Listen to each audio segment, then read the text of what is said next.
What is going on, sports card hobby family? I hope that everybody is having a great day. We have got a little bit of Fanatics stuff, a little bit of Card Collector 2 Trade Night talk with Michael Rubin. I thought this was great because we can actually hear from the horse's mouth, with that horse being Michael Rubin at Fanatics, kind of what the plans are, what he thinks, and it's been a fairly consistent message all the way through. Frank, let's play that clip from Card Collector 2 Trade Night. Now. Thank you so much. I really Congrats on what you guys have done. Thank you. It's amazing. It really means a lot that you came. Yeah. Seriously. This is amazing. This could be 8,000 people here. I'm sure we keep building it. This is great. All right, so we're here with Michael Rubin, legend in the card game already. You've seen this, right? You guys are getting into Fanatics events. What do we got to do to take it from this to 10 times this many people? Well, first of all, that's exactly what we need to do. I think it's about marketing. I mean, the fans here, the collectors here, they're the best in the world, and there's a lot of them, but why can't this be 10 times bigger, 20 times bigger?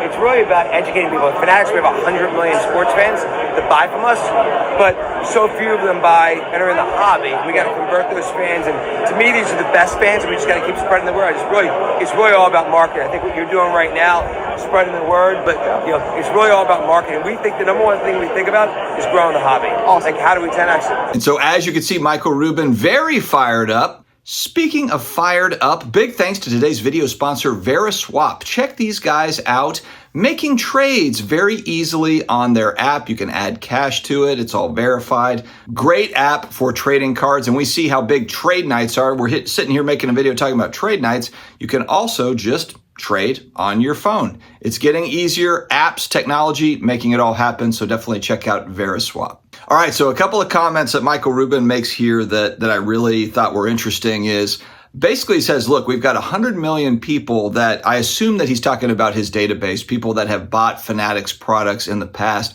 or at least kind of a guesstimate estimate based on their internal data as to how many customers historically they have had, the mailing list among all the people that have a jersey, blah, blah, blah, apparel, whatever it is.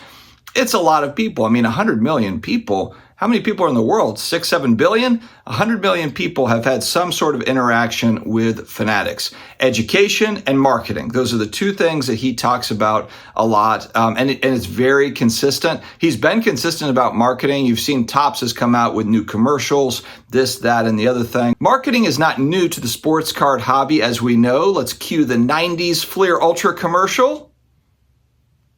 Again, that's you. When I say cue it up, Frank, I need you to be able to anticipate. With more intense action, higher impact design, electrifying graphics, and foil stamping on both sides. 93, 94 Fleer Ultra. Proof you still can't buy a better basketball card. And so the big push for marketing from Michael Rubin and the Fanatics team.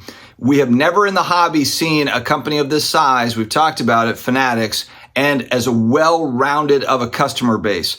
There was always, if you go back to the pandemic actually, remember the talking points of, hey, I know there's 20,000 PSA 10 Luka Doncic base Prism rookie cards. However, how many fans does he have globally? How many people are going to Mavericks games? And part of the problem with that sort of analogy is they just don't translate over. Yes, you might be a huge Luka Doncic fan. You might have season tickets to the Mavericks, and maybe you own a jersey, but you don't own necessarily a card at all. You may have no interest in cards, and not because you dislike cards. You might not even realize that that is a thing. You may not have had exposure to it.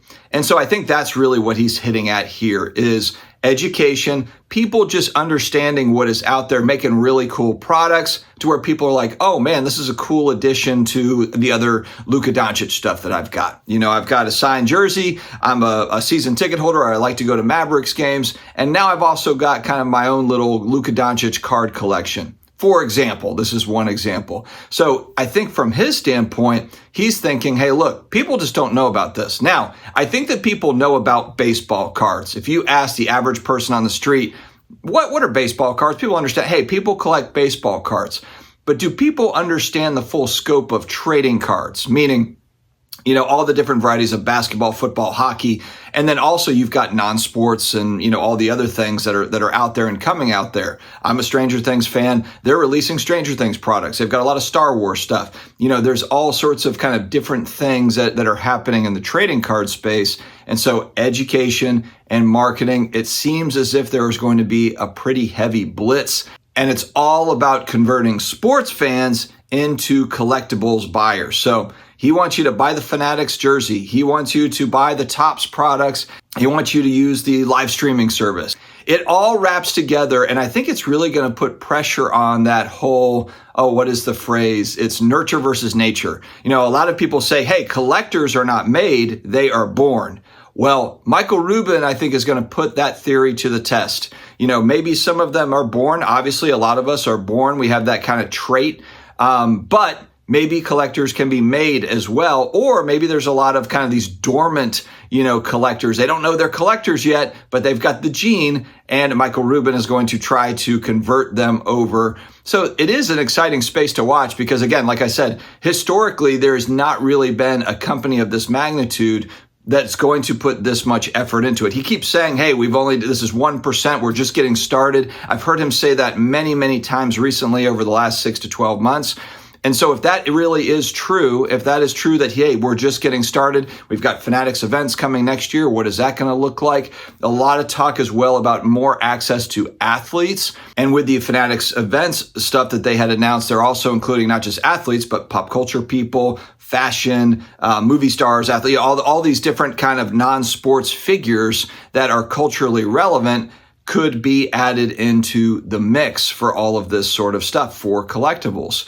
And so this is a really kind of interesting time. Is this kind of a calm before the storm? And it's ironic because we literally just came off of the National, which they said was the most attended trading card event of all time. So that tells us that it did break attendance numbers from that 1991 Anaheim show.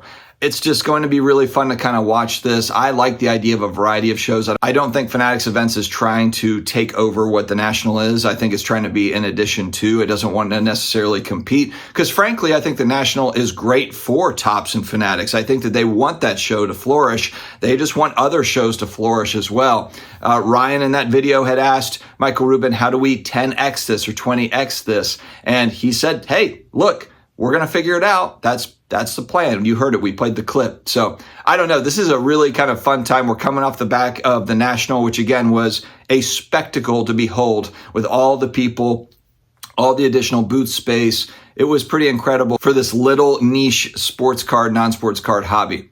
All right, guys, that's all I've got today. Stay healthy, stay awesome, and I will talk to you again later.